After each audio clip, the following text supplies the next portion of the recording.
So, you see a bard in the corner of a tavern and you think you can buy a song. My apologies, but time with this violin is not for sale tonight. I'm not in a playing mood.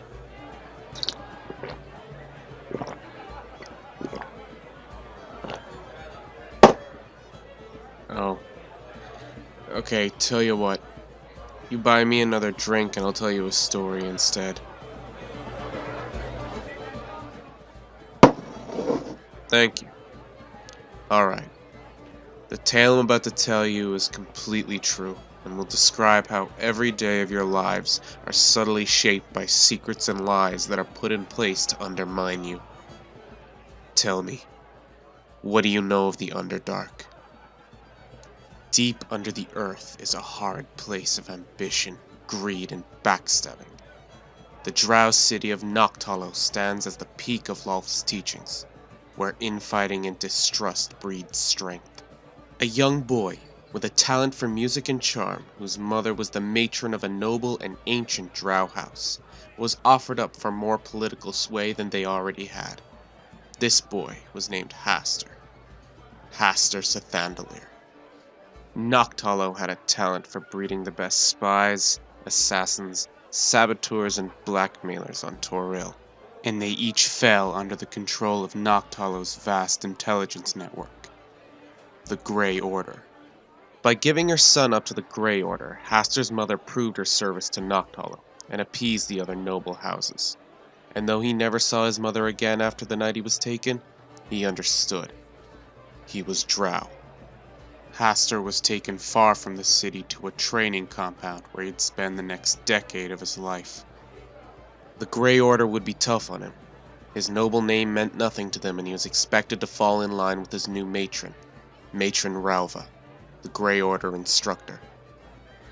She taught him to use his sharp tongue and even sharper playing skills with the violin to bring forth his inner suspicion and deception, the inner magic that takes the form of art. Bardic magic, which fell under the College of Secrets. The Grey Order didn't expect failure. He learned that quickly. There was another Drow, a would-be spy who couldn't match up to the physical demands of the Order. The matron Ralva brought all of the trainees together, just to execute him in front of them. As the knife went across his throat, she uttered one of the primary tenets of the Order. The Grey Order let no secrets slip. That spy would have failed them eventually. After his time in training was complete and he was indoctrinated as a full agent of the Grey Order, Hastur was finally given his first mission. He was to surveil and follow a flame-ranked member of the Flaming Fist in Baldur's Gate with the aim of blackmailing him, either by uncovering some secret of his or orchestrating something incriminating himself. For the first time in his life, Hastur was to leave Noctalo and the Underdark behind him. He wondered how long it would be before he saw his home again. It's only now that his home was the last place he'd want to see. In Baldur's Gate, Hastur found his target pretty easily and watched him diligently for weeks, using every method he had learned from the Grey Order. He lied, he disguised himself, he even had to seduce a few of the captain's close associates. Anything at all, just to stay close and give himself an opportunity. Eventually, the captain slipped up and gave Hastur exactly what he needed to fulfill his mission. Everyone always has something they want hidden, and for the captain, it was that he was trading freedom for some of his female prisoners for certain favors. Once the captain was in his pocket, he would rally with a Grey Order assassin and an emissary of the Zhentarim to authorize his ally to enter the city, giving his blessing to the contract. Together, Hastur and the assassin would assassinate the local high priest of Lathander, whose sermons and speeches about political reform and rebirth had been winning over much of Baldur's Gate's citizens, leveraging political power in the church's favor. The Zhentarim didn't like that, and the Grey Order were all too willing to create a power vacuum in one of the largest cities on the Sword's Coast, and so the deal was struck. But I digress. The important part of this story is what happened the night of the assassination. Hastur received word from the guard captain that 2 posted guards on the west gate were paid off, and that no guard patrols would be passing through the one route to the Temple of the Thunder for a 30-minute window. Hastur met with his ally, an assassin of the Grey Order, and, with a member of the Zhentarim there to vouch for him, the guards allowed him to enter the city. Hastur and the assassin skulked through Baldur's Gate at night, unimpeded.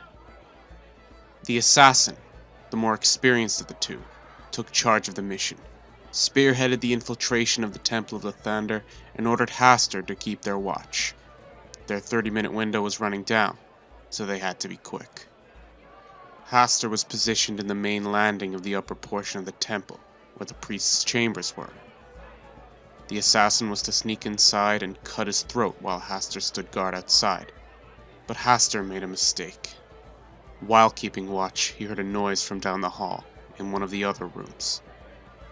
Not wanting to interrupt the assassination taking place, but also worried that someone might show up to foil their plans, Hastur left his post to investigate. All he found was one of the other clerics, in his office, stealing money from the collection baskets. A pathetic crime. Hastur figured he and the assassin could get away without bothering him, so he turned to go back, but as he did, sounds of shouting and struggling began to cry out from the chambers of the High Priest. As Hastur moved to find out what was happening, the thieving cleric stormed out of his office, mace in hand. Hastur dealt with him with a single dissonant whispers, but when he turned back to try and help his ally, he was already being dragged out of the chambers by several guards. Hastur froze as more guards came to the struggle, and they saw him in the hallway. The assassin saw him too, and Hastur did something he would regret. Rather than killing himself like he should have, he ran. He escaped the temple, followed the route out of the city, and left. And as he ran, his mind cleared, and he realized what he had done. But it was too late. The Grey Order didn't tolerate failures, and they left no strings loose. The Grey Order let no secrets slip. He knew they would never stop hunting him.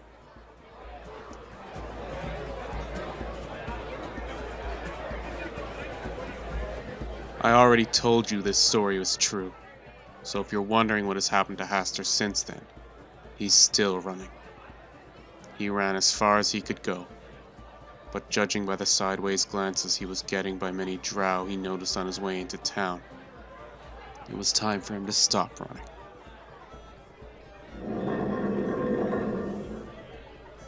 A word of advice, you guys should leave, especially now that they've seen me talk to you. Otherwise you'll get caught up in the crossfire.